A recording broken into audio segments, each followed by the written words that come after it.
Okay, we're on air and let us start now. Hello, everyone. Welcome back to another wonderful interview with Photo.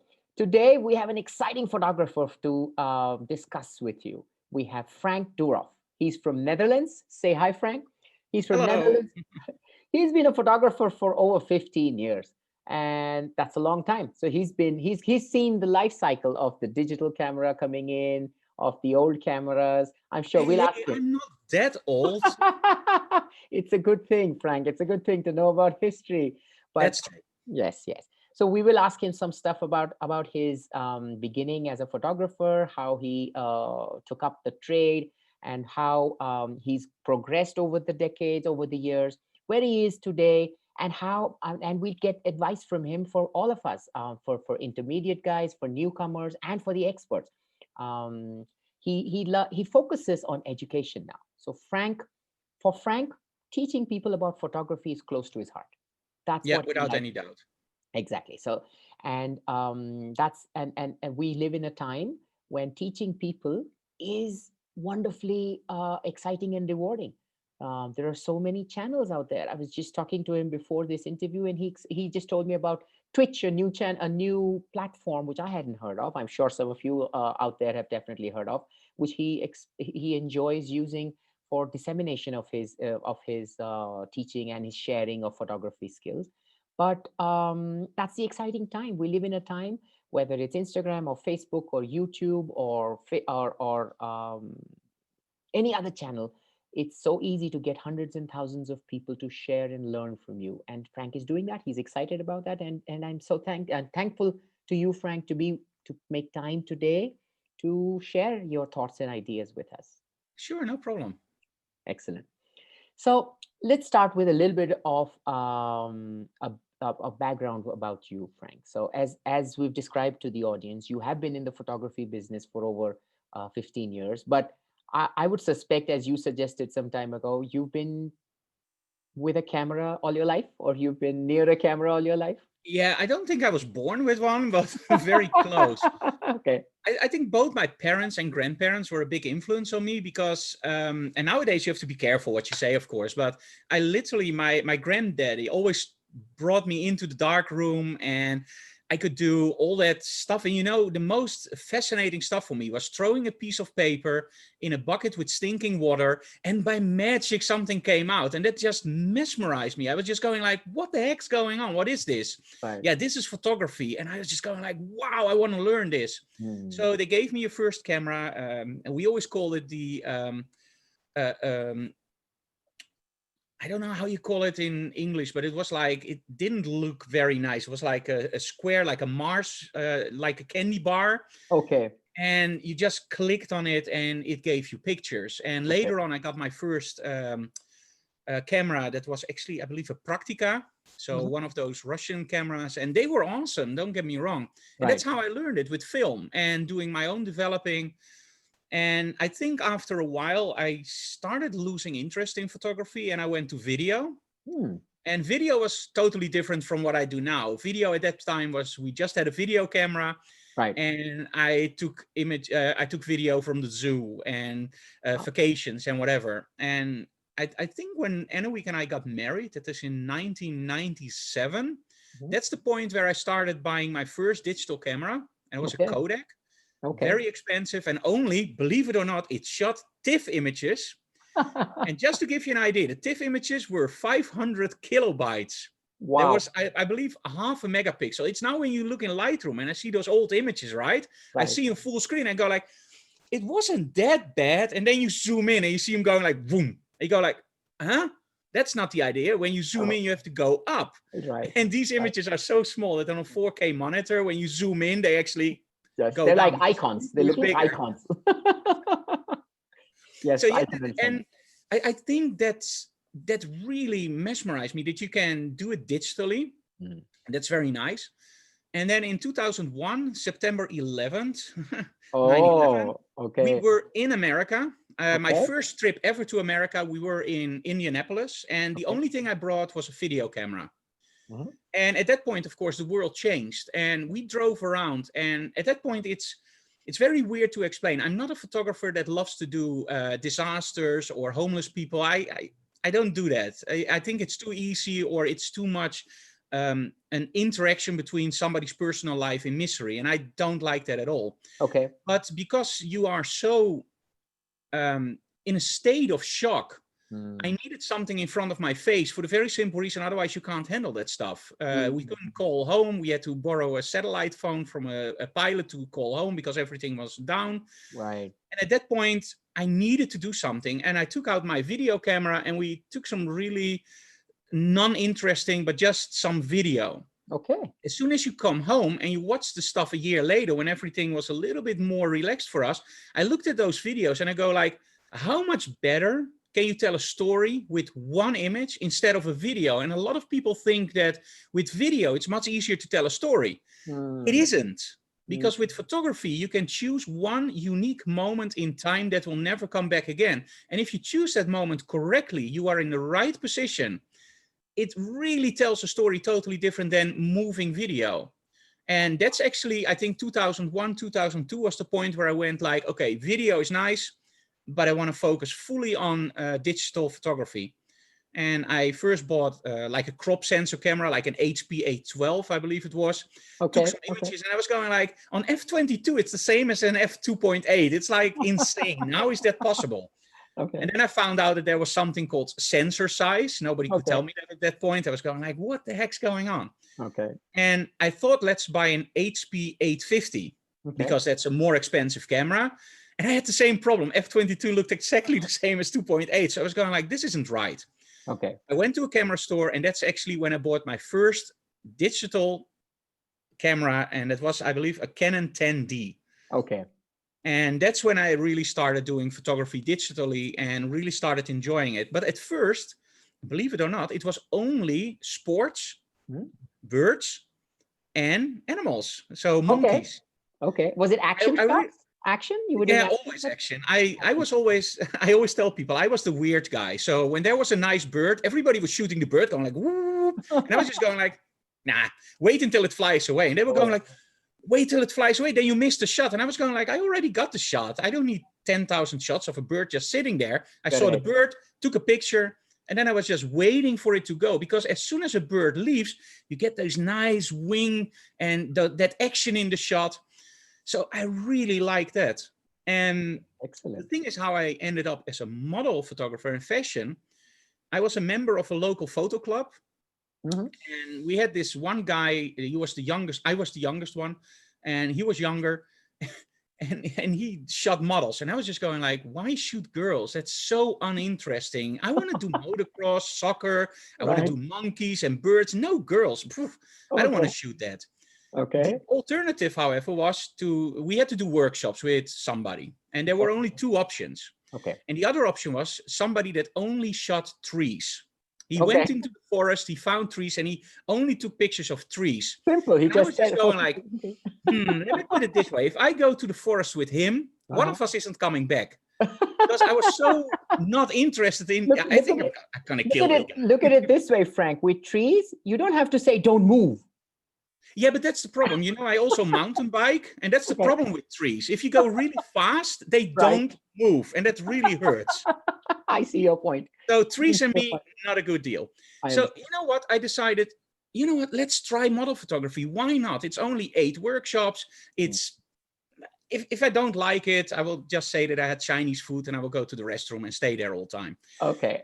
But I loved it. The reason why was very simple. Of course, the girl was nice, but that was it. But the most thing that I liked was I had total control over my lighting. When I do a sports game, we were the main sponsor for our local soccer game. So as a photographer, I had this really nice VIP treatment that whenever I want to sit somewhere, other photographers weren't allowed. I could move around the game area. I could sit wherever I want.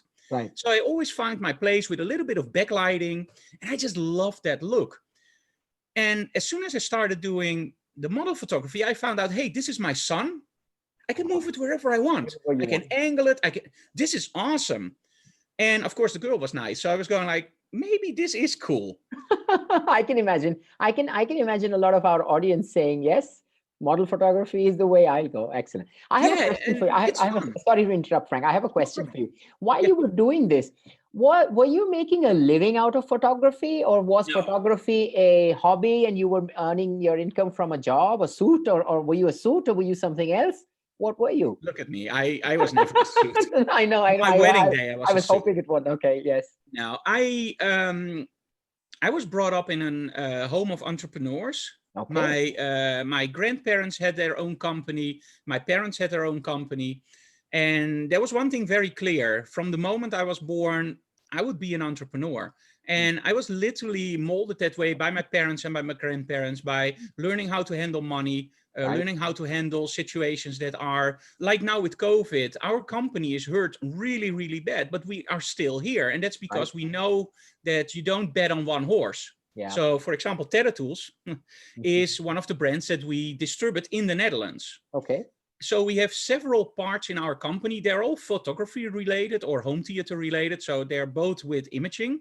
Hmm. And if one falls down, for example, if I can't teach workshops, we never thought that I would not be able to teach workshops, not until I'm 80. And Okay. then you have a pandemic and I can't teach any workshops. So for a normal company like ours, that would be bankruptcy, Right. right? You can't keep that up for a year. Right. Right. For us, we are bleeding money at the moment, but we are still having an income. We don't need any support from the government. It's not like we can do a lot this year, but at least we are still in black. So it means we don't lose any money. Right. So from the moment I was, I think, on school, I wanted to become a vet. Mhm. And that was one of the things that I really liked. Wow. I did an education for becoming a veterinarian, and then they found out that I was highly allergic for house dust mite, for Oh. dogs, for cats, for horses, and for anything else. So I was just going like, how the heck can I do? How How can can I it be be a a wet? vet? No. Okay. And in the Netherlands, we also have a school that is business school. So I went to business school, and that was very easy for me because learning to be a vet is like this level. Going to Right. business school is like this The level. basics. Yeah, It's so just I had a lot survival. of time for stuff like this. Let's see. That's also where one of my hobbies comes from. Ah, nice. I had a Nice. lot of time to experiment with, of course, with graphics, with drawing. I had a lot of time to play music. Fantastic. And as soon as I ended school, we started a recording studio, so audio recording. And I did that for, I think, 2 or 3 years. And at that point, I decided, like, this is what I want to do, but you can't earn any money from this. So we started a computer company. And Okay. that was very, very successful for over 25 years. Mm. We were one of the biggest suppliers in our area, and even in local news. We got some machines that were the fastest and the best and the cheapest, It all was the stuff servers, like, computers, or just yeah, hardware? we built it ourselves. Okay.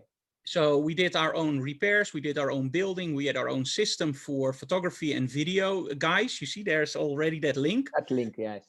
And for music production, of course. And at one point we decided, you know what, that photography, that is so cool, that is so much fun. And in all honesty, I was a little bit burnt out by the computer company, and I really needed some time alone. It's Mm.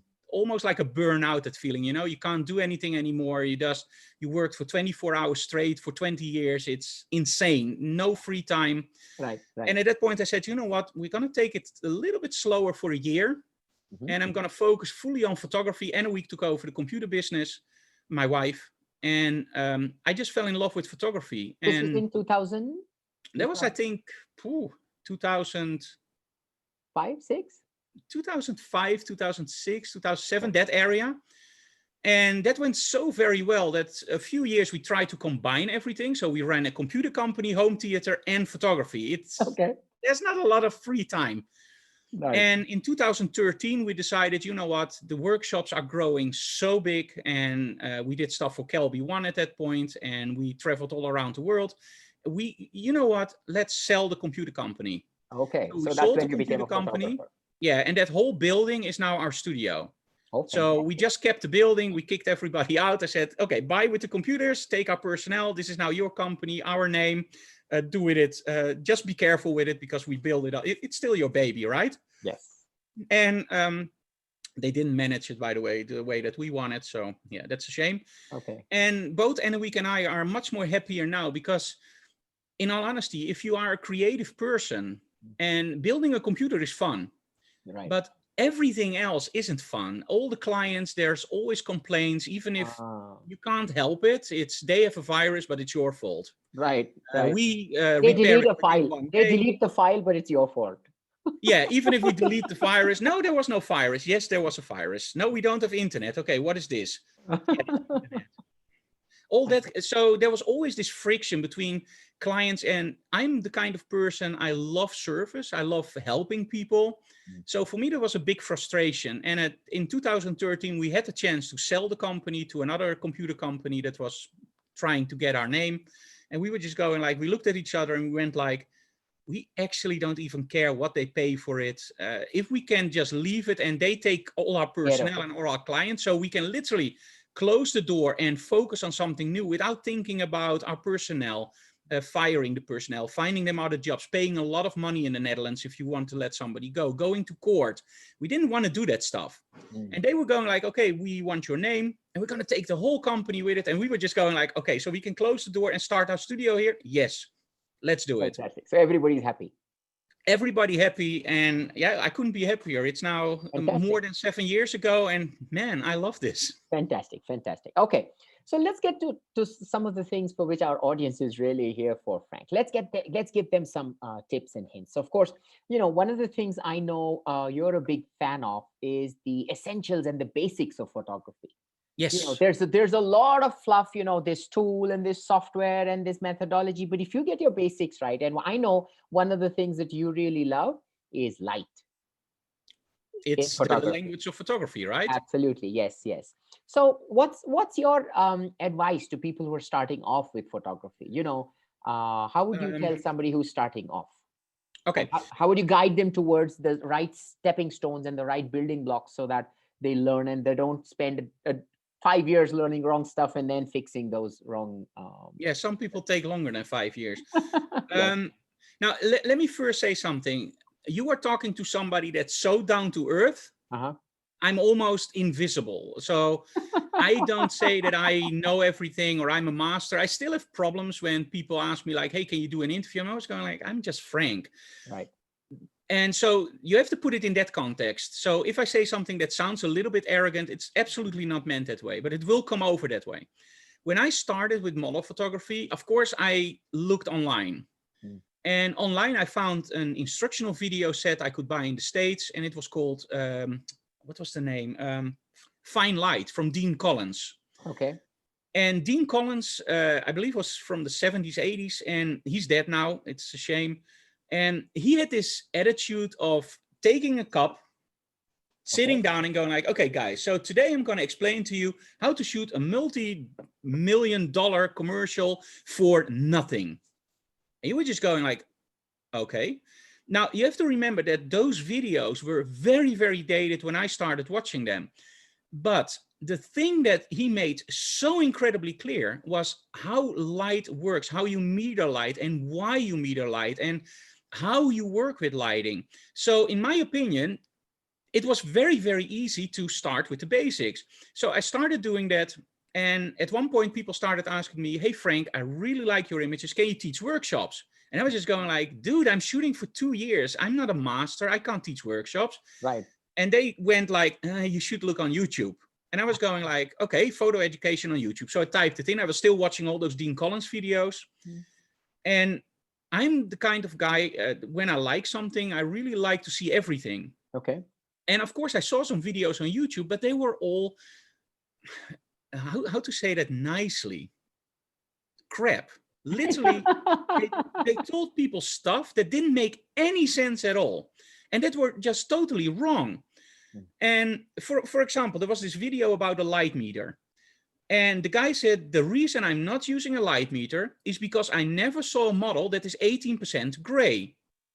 Now, the first thing you learn when you learn the basics of photography is if you take a camera, it doesn't matter if it's this camera or a professional camera, when you look through the viewfinder, you're using reflective metering. That means the camera looks at a scene, calculates everything to 18% gray, and you get your exposure. Now, when you shoot a model, you don't want 18% gray. What you want is a light meter in front of the area you want correctly lit, and that's called an incident meter reading. It doesn't look at the back, it only looks at the light hitting it. Right. So you get, for example, f8. When you put your camera on f8, everything that's behind the light meter will be properly exposed. Mm. So my whole experience was, as soon as I started buying strobes, get a light meter. I was shooting literally from day one. Every exposure I did was perfect. It's not because I'm a great photographer. It's simple. I used a light Use the meter. right method. And I saw so many videos. It's not one. There are a gazillion videos out there. Why not to use a light meter? And I was just going like, why do people teach this? And then I went on to see videos about Rembrandt lighting. And they, on the video, they couldn't do it. They took 15 minutes to set up their lighting and it still looked terrible. And at that point I said, you know what?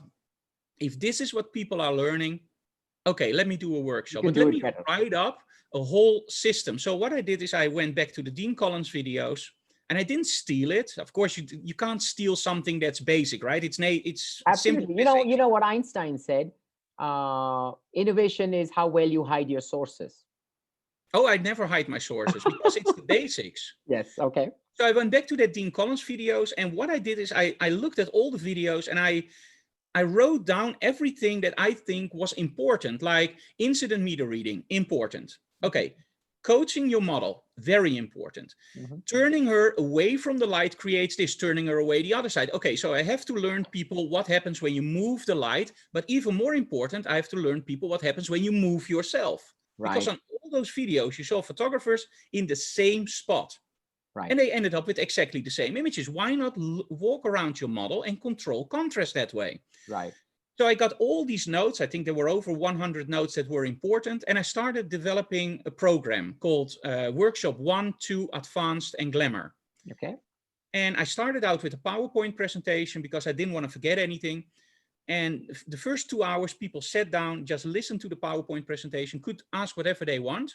We had lunch. And then the next 4 hours, we would go into the studio with a model and do everything that was actually in the slides. Okay.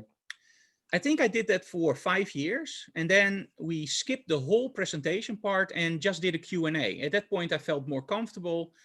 And at this point, I always tell people, you can ask me whatever you want during the Q&A. And whatever you guys ask is what I do in the workshop. And I think this is vital for everybody that starts photography now.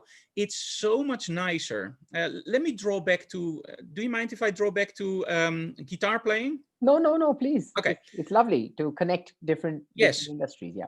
When I was young, I'm still young, but when I was really young, I played guitar and I really liked it. And my parents were always like, okay, if you want to play guitar, you have to learn piano. Okay. I always had to do the opposite. So I learned piano and then I could play guitar. And that way, one, they checked if I was really motivated to play guitar. Right. So if I can stand a year piano, I'm really motivated to play guitar. Yeah. Okay. Plus what they did, and that was very, very smart, and they didn't know it, but when I look back, it was a coincidence. I learned my basics. So when I started teaching guitar, I taught guitar for about 4 years to local kids. They always came with me, hey, I like Metallica. I want to learn Metallica. And I was going like, okay, that's Mixolydian. Don't. Okay, I like Yngwie Malmsteen. Okay, that's harmonic minor. Don't. Or Locrian, or all those modes. And they went, yeah, but I really want to learn it. And I always told them like, no.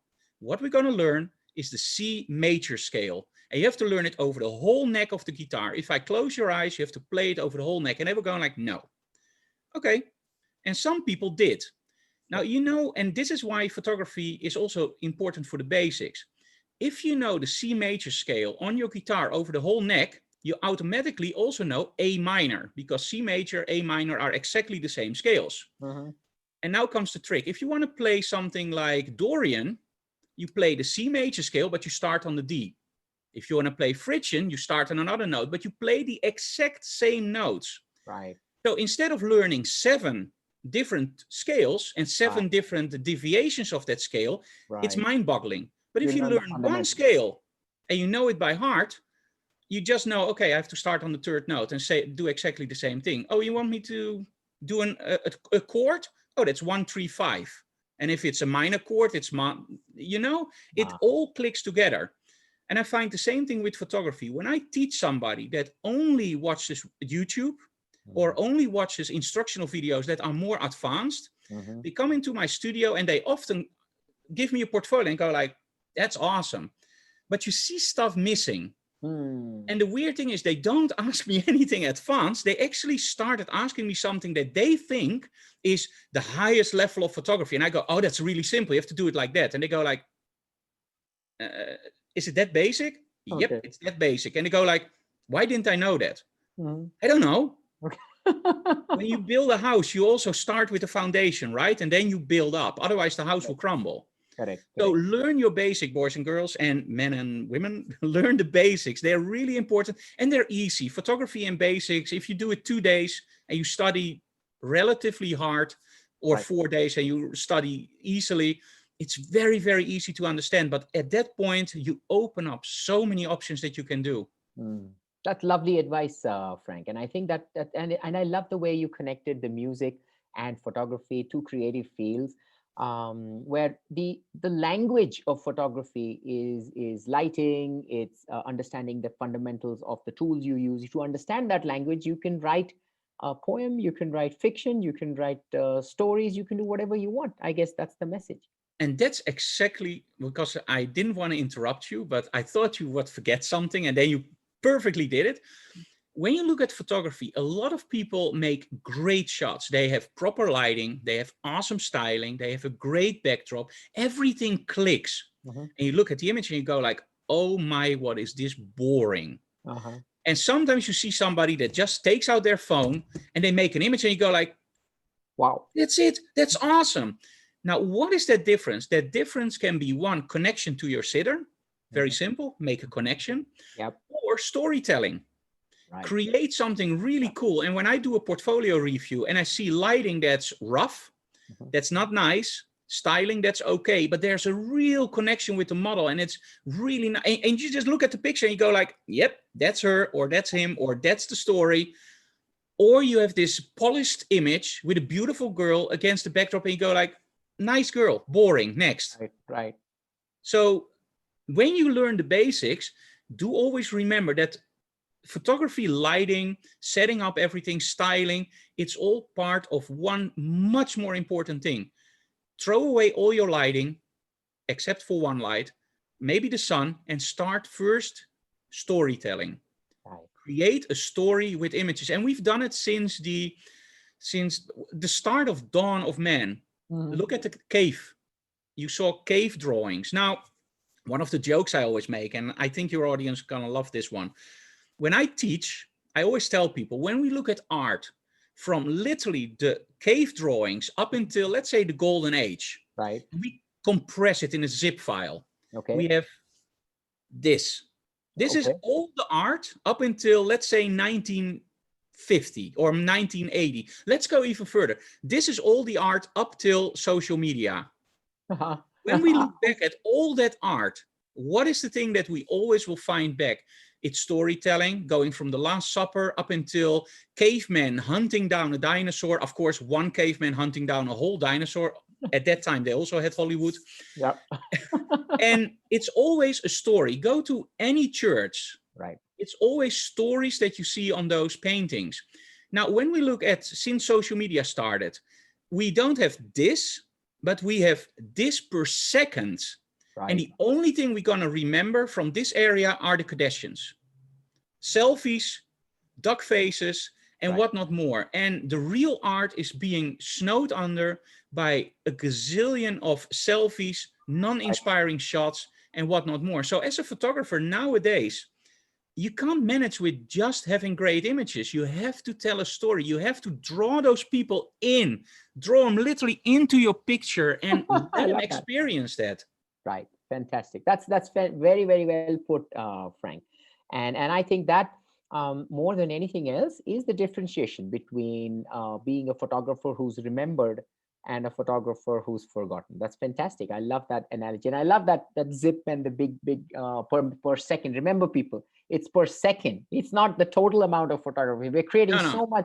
so much photography, media. We give so many photographs, media, video per second, and it's just getting lost. It's just getting lost. I know. And let's be honest, let's be totally clear with this. Mhm. When I look back at when I was younger, I had an attention span of a whole comic. I love comics. I could read Right. a whole comic. I could read 10 comics. Yes. When I got a little bit older and we got newspapers, Every Saturday, we would buy a newspaper and we would sit down on the floor and go page 1. Okay. Right. Page 2. Okay, read all the articles, page 3. And 4 hours later, we were done with the newspaper and they went to somebody else. Right.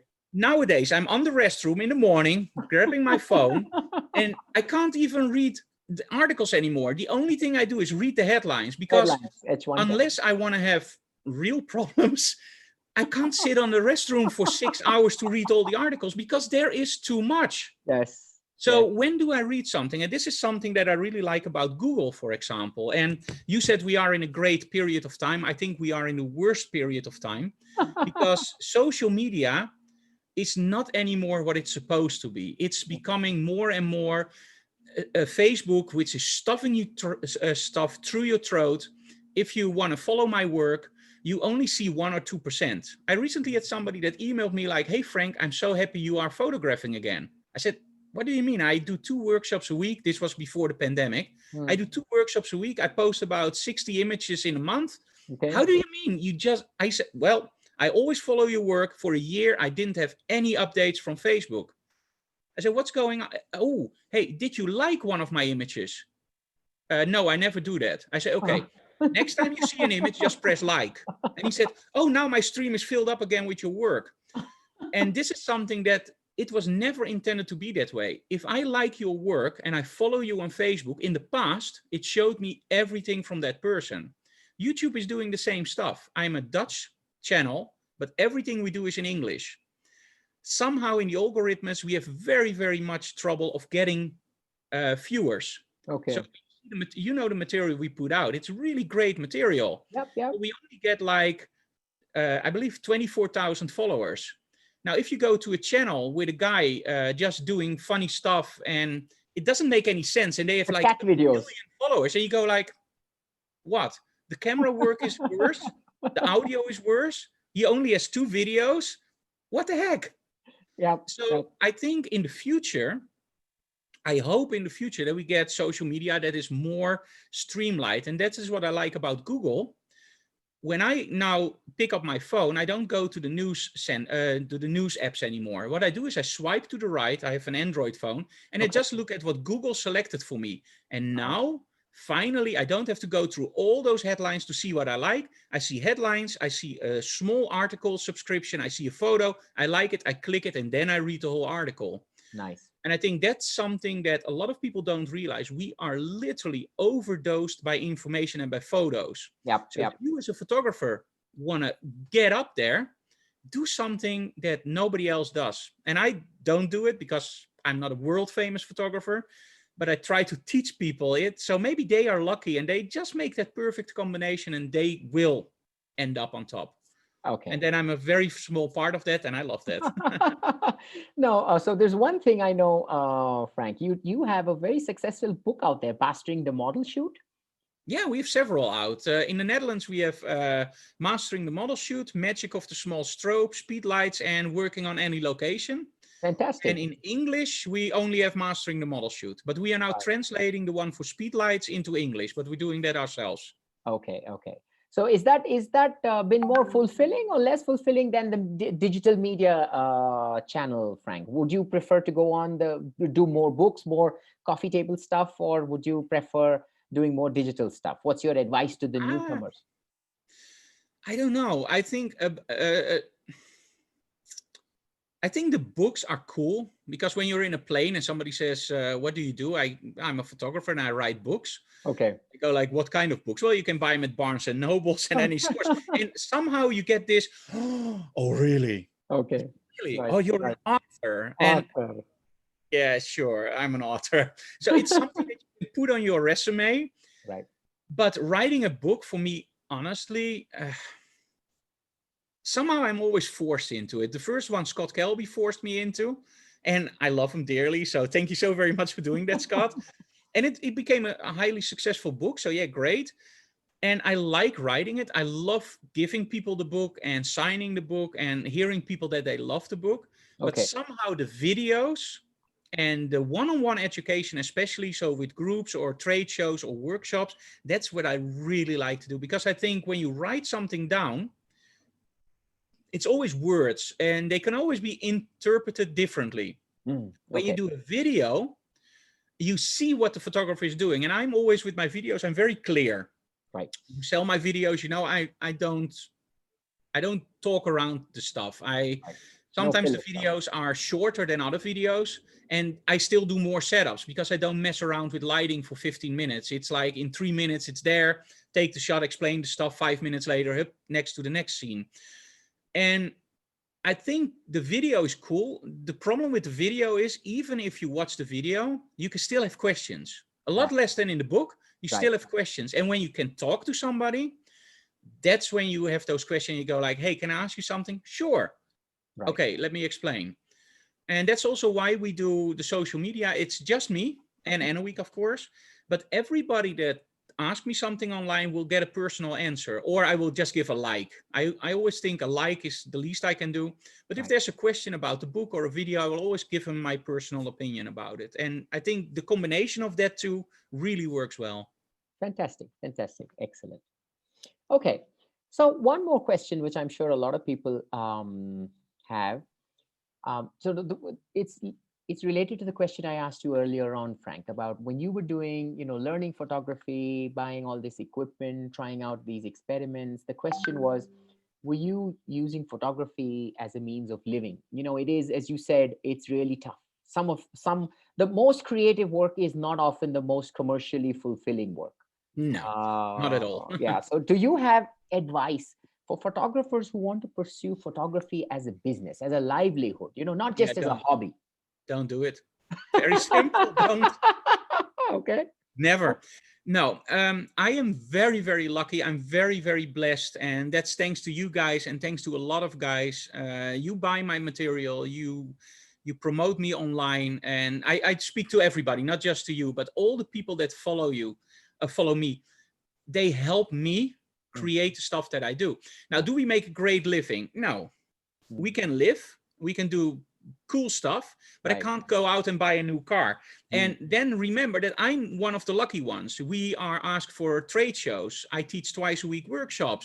I wrote books, so I have royalties. We do instructional videos. We have partner deals with, for example, BenQ, Rogue, and X-Ride. So we get our money in. But even then, without tether tools and without clickball backdrops and without the home theater, we would literally live below, not below a certain level, but Struggle. you can better work for a boss. Let me put it that way. We Okay. still can manage, but you Mhm. can better work for a boss. The thing is with photography, there are a gazillion people out there that will do it for free. So Right. when we are, for example, are asked for a wedding in the Netherlands, we charge 1,200 euros for a wedding. Okay. That's from the morning till evening, 2 photographers, and actually all the retouching. And retouching goes very fast for us, so that's okay. And that's incredibly cheap. We calculated it back, and that's actually almost no profit. But hey, you have to put a point somewhere. Okay. You don't want to know how many people say, oh, Frank, but we have somebody that will do it for 250 euros. And I go, 250 euros? I can't even pay my insurance for that day for 250 euros. Right. And if I do it without insurance, if I break something, I am liable. So no, Correct. we can't do it. Correct. So if you want to make your living in photography, you have to do one thing very, very well: networking. That's a good I've advice. done some interviews with magazines in the past where I sat down with the whole team. They looked at my portfolio and they went like, Frank, without any doubt, this is the best we ever saw. And I was just going like, awesome, this is great. And they were going like, man, you really know how to capture this. And they were just giving me compliments constantly. And I was just going like, yeah, I was growing. You see, I was growing like this. Okay. Better. And I was going like, finally, I can shoot for this magazine. Awesome. They even called somebody else in. Look at the work, really nice. And a young photographer, nice, really great. So I was just, oh man, this is it. Yeah, yeah. They closed my portfolio. We wish you very, very successful career. It's kind Okay. of like, wait a minute, I'm here for a job. You said it's the best portfolio you ever saw. Mhm. Why not? Yeah. Yeah, Frank, we've been working with another photographer for over 10 years. Yeah, but I can do it cheaper. No.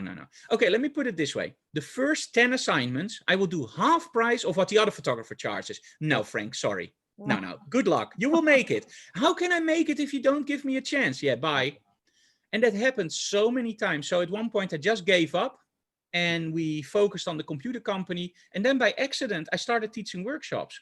And Ah, that for me was that combination. I can take pretty good images, I can talk pretty well, but most of all, I am able, and I think that's because also with the guitar teaching I did in the past, to boil stuff down to really simple parts and then connect them instead of just giving you something like, okay, this is it. right. I literally divide it into Lego blocks. And by Right. using the Lego blocks, you can build whatever you want. And I think that's my gift to make that a little bit easier for people. I hope that comes over correctly. Yes, yes, So I was absolutely. very lucky. Hmm. But if you are a photographer and you have a camera and your parents tell you take great shots, don't trust your parents because they will always love it. Yeah. Really try to build a network. Don't quit your day job, keep your day job and start building your photography business. And maybe, and don't be alarmed, maybe in 6, 7, maybe 10 years, you can really do something. Even my career, I was lucky in every single step by meeting the right people, having the right attitude, being able to work my ass off for those people. Even for me, it took about 5 or 6 years before Hmm. I even got into doing trade shows. So Okay. I taught workshops for maybe 3 or 4 years before I was ever asked for a trade show. Right. So, and from there on you build. So it will take a long, long time. I get so many emails from people like, hey, in 2 years, I want to quit my job. I want to be a photographer. Not going to work. No, And no. maybe you're lucky. Right, right. Most of the times, no. Okay, that's Just do it excellent as a advice. hobby. Yeah, Right. and the other thing is, when you say, I don't know how you are, but when I set myself a goal, Hmm. I'm a very much competitive person. So that's why I never compete because I'm Okay. a really sore loser. I'm not a sore loser, by the way. If somebody else is better, that's awesome. But then I blame myself, because I didn't do that. So I Okay. never compete. But the thing is, when I set myself a goal, like for example, in 2 years' time, I want to be able to provide for myself. Then if it doesn't work after a year, I will lose interest and I will go like, okay, this sucks. I will do something else. And at Mm-hmm. that point, you lose your passion. And I found out that with photography, I always tell people I never ever wanted to earn photography money. I didn't want it. Mm-hmm. When they asked me to do workshops, I said no, because that's something I get paid for. I don't want to do that. Mm-hmm. And then I started thinking like, okay, if you want to pay me for my hobby and just talking, why not just come over? Right. And that's the way that it built. So when the first artist asked me like, hey, do you want to make pictures because we heard you take great shots, I was just going like, yeah, sure. Yeah, Mm-hmm. but what is the price? I said, price? I don't You know. will What pay do we me? pay normally? Oh, we pay normally 500 euros. Fine. Just come over. And they were going Okay. like, you're the easiest one to work with. And the thing is, I really don't care about the money at that point. Now, of course, I have to make a living, but I Right. didn't care about the money. If I could take an artist or a guitar player or a singer in front of my camera, for me, that was awesome because now I can photograph a character, use smoke, use weird stuff, use lens flash and create something Experiment. awesome Mm. and get paid. I don't even care what they pay. And as long as you have that passion, that's when people start going like, hey, you really have to go to that Frank Doorhof because one, he takes great images. He's a Right. great guy to work with Right. and he doesn't really care about money. Okay. And that's how I build it up. And I think as soon as you have to earn money, that's when you start to hear from people like, no, sorry, that's too expensive. You pick up, you put down the phone and you go like, again, one missed. Right. Another one calls, yeah, this is the money. No, that's too much. You hang up and you go like, and then at one point you stop photographing. And if you Right. don't have passion for your hobby anymore, that's the end of your hobby. So don't try to get money for it. And Okay. trust me, the more you try to not make money, the more money you will make Oh, I see. I know that lesson. Absolutely. because it's passion. Fantastic. Absolutely. Fantastic. I love that. I love that. And I'm sure all of you have been listening to that words of wisdom from Frank Doorhof. Quick summary. Start from the basics. Make Absolutely. it make it a passion of yours. Build a network as you do photography. Don't jump into it as a livelihood too soon. Keep a Yeah. backup. Keep make it like a hobby. Work, improve your craft. Become better at it. Invest your time and enjoy. You see how Frank's eyes and face lit up when he was talking about going to a shoot or photographing a model. That's the way a shoot should be for you. Not, oh, will I make a profit on this? Will I what about next week? Can I pay the bills? If those things are on your head, you're not going to come up with the best shoot of your life. You've got to be excited with Yeah, but everything. also when you look now, we have COVID, right? So we have Yes. lockdowns. And for us, that means that I can't teach any workshops because I can teach workshops, but we just don't think it's safe. Right. So every once in a while, I do teach a workshop at the moment, but under strict rules. Now, Right. normally we have 6 people in a group. Okay. With 6 people, I earn money. Anything below 4, I don't earn any money. Anything below 2, I actually lose money. Right. Still, we teach workshops at this moment with only 3 people or 2 people. And you Okay. know why? I Mhm. miss it so much Right. that when I get the chance to shoot a model and I have 2 students there, I always go like, I don't care if I lose money today. I Let's can shoot enjoy. a model, I Mm. can teach, I can retouch some images, and I make people happy. And this is also Excellent. what we do on YouTube. We have a very active YouTube channel and now also Twitch. And we just give away stuff for free. Digital Classroom, of course, is sponsored, but Mm. we give away stuff for free for the very simple reason. What is more fun than sharing knowledge and helping somebody else grow? And the Wow. fun thing is, and this is what I meant, the more it seems, the more that I give away for free, the more people come back to me like, hey Frank, I can give we you buy money. something from you? Hey, Fantastic. you have a Patreon, right? Yeah, it starts at $1 a month. No, $1 is too little. Hup, here we go for $5. And I just go like, okay, $5 a month, what can I do back? I do a portfolio review, and they go like, no, then we give you 10. And I just go like, the more I give them, the more they, Give you and back. this is the thing, yes, they give back. Excellent. So, That's and lovely. that's a bad business plan, by the way, but I think for photography and passion, you have to have that passion. Fantastic, fantastic. Thank you so much, Frank. I think that was I'm sure that was an exciting half hour, a little more than a half hour for our audience. And wishing you all the best. I hope you and your family stay safe in the Netherlands, and your friends and customers and your everybody around you. We do our And best. And yes, of course, make sure you let people subscribe to our YouTube channel. yes, And yes. we have We 2 will new share. videos that will be very soon on your site. One on Photoshop and Lightroom, which is 7.5 hours. I believe you already have that one. Yes, yes. And We've we got have some just awesome reels. finished a new one called Mhm. Glamour, Light of the Old Masters, where I explain everything about flags and light fall off and shadows. And we're also going to give them to you guys to sell. So Fantastic, fantastic. very We're looking soon. forward. We're looking forward for that, Frank. And yes, and for the our whole audience, for the audience, please check Frank's. We'll have share his Twitter handle, his Facebook handle, Facebook group, his Instagram group, and the other places he's on social media. You can choose your poison of choice and follow him, Yes. whichever social media is close to your heart. He's everywhere. So thank you once again to the lovable, wise, and very, very friendly Frank Doorhof, very successful and friendly Frank Doorhof. Bye bye. Thank you so much. Bye bye. Bye bye. Was that okay?